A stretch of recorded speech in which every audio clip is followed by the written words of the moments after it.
Okay, Clayton's filming. I'm talking. Good. I think people figured that out. Figured it out? Yeah. As the title of this video says, the best H-pattern shifter on the planet?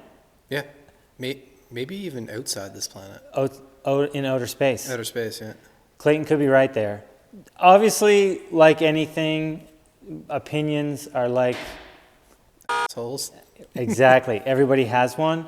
But as people that know me personally, I shoot from the hip. And some people like it, some people don't. But I usually say it how it is. And I have owned CAE shifters. I've owned other shifters. I had the CAE shifter in my Mark I. This shifter, and although I'm going to sound a little bit biased because with full disclosure, this is a buddy of mine.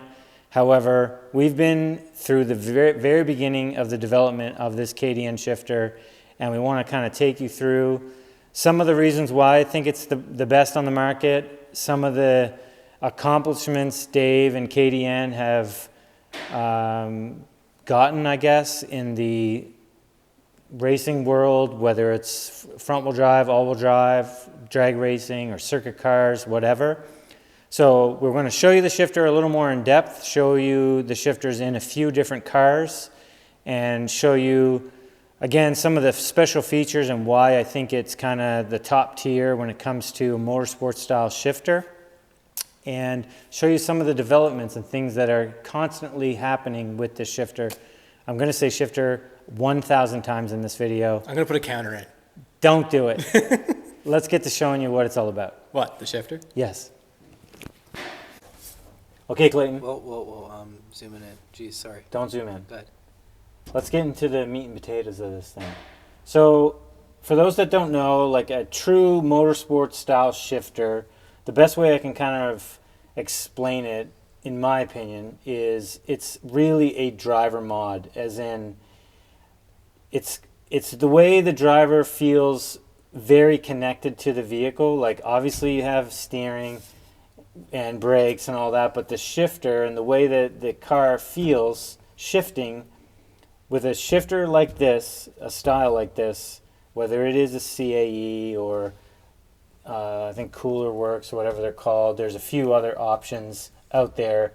It gives you kind of a direct feeling like you're actually shifting the transmission with like a linkage, even though this is a cable style shifter. So the point of these style of shifters, it's to really give you a true feedback with the transmission and the way the car drives. So much like steering input and pedal input, these style of shifters are not going to be for everybody, but they give you a true feeling that you're actually shifting the transmission. Much like a linkage kind of setup, these are mostly all cable driven. I believe Dave has worked on some B-series stuff that might be linkage as well. But in regards to most of these, transverse engines, cable driven, it gives you like real feedback on, it feels like you're actually shifting the transmission, right? Clayton has one, or they have one in Kayla's car.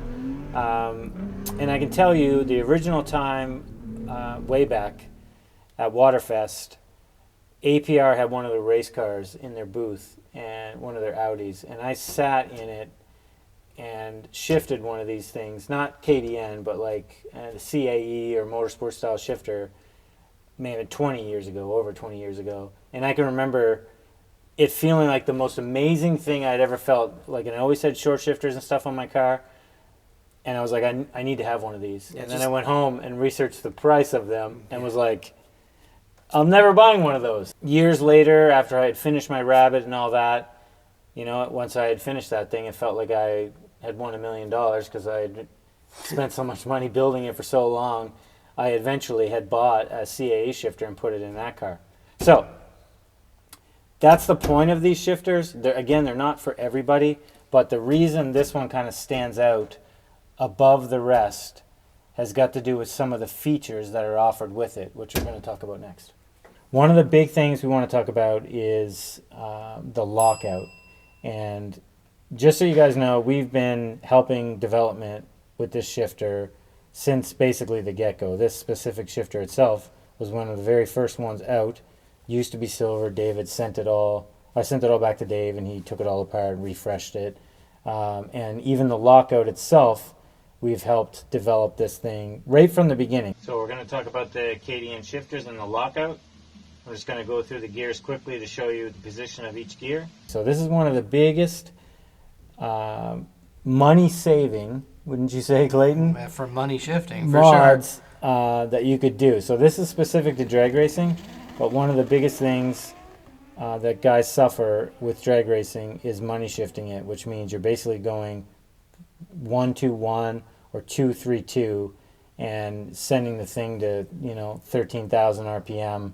In a nose wheelie. In a nose wheel, exactly. So the lockout, what this does specifically is when you pull the shifter out of first gear, it's locked out from going back into first, and then when you try to actually put it into first gear, it's going to force you over into third. And maybe just point to the lockout there so people know. So this is, I'm trying to keep my hands out of the video. No, it's fine. You can show it inside there. So this is the lockout. Right now it's not engaged. We're going to engage it. So there's a couple other features with this thing that we can talk about a little more in depth. This is going to be a little bit harder to demonstrate on this specific car because of the dog box. You can't always get it into every gear without rolling the car a little bit. But we will have some footage later on of some other stuff that we did some testing on just recently to kind of give you an idea on the dyno. But the point of this, it's in first gear right now. The lockout, you engage it like that. When I pull it out of first to go into second, the lockout is engaged, and I can no longer get it back into first. If I try, it just automatically puts it into third and then back into fourth. So luckily it worked and we were able to get through all the gears. That's perfect. Good. It worked out perfect. So now in order to get it back into first, you need to disengage the lockout, which now allows us, stuck in my rubber glove. Now it allows us to be able to put it back over and get it into first gear or reverse again. So, and obviously the obvious is this would not be good for road racing or street driving because you're going to want to have to go up and down the gears. So, exactly. Again, very specific to drag racing. This specific lockout is very specific to drag racing, but the point of it is it's basically foolproof. If it is set up properly, which it does take quite a bit of time to set the lockout up properly, but once it is done, again, you can't mess it up. When you pull it out of first, it will not go back in, and it automatically guides you into, when you pull it out of first into second and you try to go back up, it's automatically going to push you into third, and it's now locked out from second, and you go down into fourth. So that in itself sets it above a lot of the other shifters on the market. Some of the other things are the shifter. You can get this with just a regular style shift knob, which we'll show you a little bit later. This specific one is KDN's micro switch shift knob. So as I pull the lever, you can kind of hear it click. That is basically sending a signal to the ECU to do a shift cut. Now he's also working on a strain gauge option as well, which we'll likely see on this car probably later this year. But so micro shift knobs and strain gauge shift knobs, that is one big thing. He also has these plates made for staging brakes for, again, the drag racing guys to be able to mount the shifter and the staging brake all in one. Some other things, we're talking about this in a Volkswagen specifically, but he has these things for Civics, Evos, when it comes to Civics or Hondas, H series, B series, K series. He's working through all of them. In the Volkswagen world, basically Mark 1 through 7, essentially. I don't think we've had a chance to test one in a Mark 7 yet, but that is in the works. Also, Clayton, recently we were doing some testing with an air shifter to automatically shift it with just a button. So we have some footage of this. It was an extremely hectic day, the day we were trying to do it, but we did some testing on shifting an H pattern shifter with just an air solenoid and a button. So it would still shift through H pattern just like you would, but it was all just through a button. So we'll throw in some footage of that. Again, the constant development, everything that's going into these things, he's not stopping. the air shifter thing is, although it was on this car and you'll see it in the video, we're not allowed to run it specifically in our class because we have to manually shift the shifter. But guys chasing records and trying to go really fast, that's where it really is going to be crucial for those guys. So now that you've seen it in a drag car, let's show you in a couple other cars. Okay, and now we're in a Mark IV R32, kind of purpose-built road course car, Clayton? Yeah. This would be, for those long time following along, this is Clayton's wife's car, Kayla. It's a boosted R32. It's here, back at the shop. You'll see other videos on it. It's getting a lot more power. A lot of stuff's happening. But this car, for a very long time, has had one of these shifters in it as well. Again, this is a street use, but also a purpose-built kind of circuit road course. Clayton, speak up whenever. Time attack. Yeah. What do they call it? Like what do they call it? Like high performance driving. Yeah. Track day stuff. Beating up on everything on the street also. Yes. So the trim I have. So I will also mention, and I probably mentioned it at some point in the video, I run this exact shifter in my daily, which is a Mark 6, basically R. And in mine, although that car's not here right now, I have the trim all... Does she have the trim usually in this or no? Nope. It's always open like this? Yep. So in my car, I had modified the boot and everything so you can't see most of this. Actually, this sits further down in my car. It sits further down in Right. the Mark 6s and Mark 7s, yep. Right, and... But either way, I think that looks cool. It does look cool, It looks yeah. very nice in there, just a little bit of trimming, and it's purpose. It's Exactly. purpose. So let's show you it in a daily. Okay, now we're in... This car's very dirty. This is the all-wheel drive car that's been here forever. And the seats aren't even attached right now. Let's say it's dirty. It's dusty. It's dusty. Dusty. And the seats aren't even attached, and we're not even finished installing this. But this is it kind of in a daily... This is a primarily daily car that you will drag race it once in a while, but you get the idea of how it can look in a car as a daily use. And like I said, I have this exact same shifter in my daily that I've been running for years in this thing. So that kind of gives you an idea of like fit and finish in different cars. The key thing to these things is how they feel. But let's get out, Clayton, and talk about some of the accomplishments this guy has achieved. Before that, one thing we missed. The reason why these shifters are so tall, which some people might look at that as like, short shifter. Yeah, I never did and talk short about shift that. And short shifter is solely just a shorter throw of shift. But generally they are a little bit shorter sometimes as well, and some people put shorter shifters in. Anyway, this is the reason why these are so tall is, Dave, go ahead. Yeah, we didn't talk about that. That was just stupid. But not only does it reduce the throw on the shifter itself, just the way it's designed, but the purpose that Clayton was getting to, the reason they're so tall, is for spirited driving. This actually keeps your hand very close. Like people like to think they can drive fast and they got one hand on the wheel. The point of this is so that you have easy access between the shifter and the steering wheel so that you always have two hands on the wheel, especially when you're doing circuit racing and stuff like that. So you're not reaching way down here looking for the shifter. It's very, very close. In some cars, even closer than this. So yeah, that's the point of the height. Okay, let's talk about this. Okay, Clayton.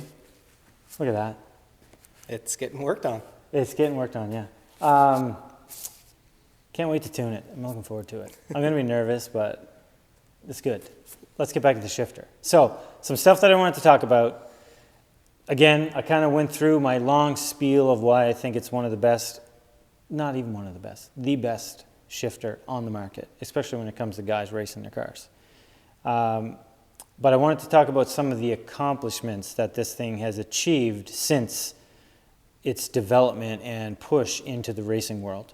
Cool. So Clayton will probably add in some of the development footage and just some of the behind the scenes of the shifters kind of in production and stuff like that as well in this video. But I wanted to add some of the stuff that this thing has done, the achievements like I was mentioning. So where to start? It is K-Series fastest front-wheel drive ETM mile an hour, 782 at 194. Fastest H series, 763 at 192. Quickest H pattern for the longest time, which was in the Red Demon car. Clayton, you would have a little bit of footage that we would have got from World Cup. It ran 697 at 217. Sixes, we're saying. That's an all-wheel drive car. A lot of people know the Red Demon. The B series, it's still in prototype right now. The first pass, it ran 785 at 195 and is number 3 on the front-wheel drive list. The air shifter that we talked about, that we just tested, he went, after we tested it here, he went to Florida that following weekend, and it's already gone 8.0 at 199. K-Series, I don't know if I mentioned K-Series yet, 782 at 192. Quickest Neon, SRT 4 H pattern, 821 at 183. Quickest and fastest Canadian Honda all-wheel drive, number 5 on that list, and Preuntu did 739 at 193. Lots of 7-second DSMs. Pretty much all the Volkswagen sport front-wheel drive cars in the US and Canada are running that shifter as well. Ricardo, Todd, Zach, myself, like the list is long. Also, I didn't mention at the beginning of this, Dave and I met years ago when I got my Rabbit finished. Just a little backstory. When I finished my Rabbit, he called me up and said, I hear you're the guy that can get my Volkswagen running. He had built a very similar car to my Mark I Rabbit. He has a Mark I, maybe Clayton can add some footage in here, a Mark I 16 valve turbo Rabbit, which he brought to me. I put it on standalone, got the thing up and running. We achieved his power goals initially. And then since then, it's just been getting upgraded and upgraded. It is now all-wheel drive and has ran, I think, a 950 in a Mark I all-wheel drive Rabbit. Again, we'll probably have some footage of that, but Dave and I have been buddies for a very, very long time, and his car's gone really fast, especially for a car that is kind of mostly a street car. It's turning more and more into a race car, but it's a pretty wild setup. So with that said, am I forgetting anything, Clayton? I've rambled on for so long in this video. There's a lot to it. I'm sure a lot of people will have questions, so make sure you feel free to ask those below, and we'll try to hammer through any questions and things like that. But yeah, it's a serious shifter. So before we wrap it up, if you guys are interested in any of these shifters, have any questions, you can ask below. You can hit up KDNperformance.com. They're listed on there. We do have them listed on our website as well, but we wouldn't have any of the Honda stuff or Evo stuff listed on there. But if you have any questions or comments, as always, ask below. I don't know what I'm saying. Dave's in vacation mode. I go on vacation tomorrow, and I have checked out a week ago. So don't forget to like and subscribe. See you in the next video.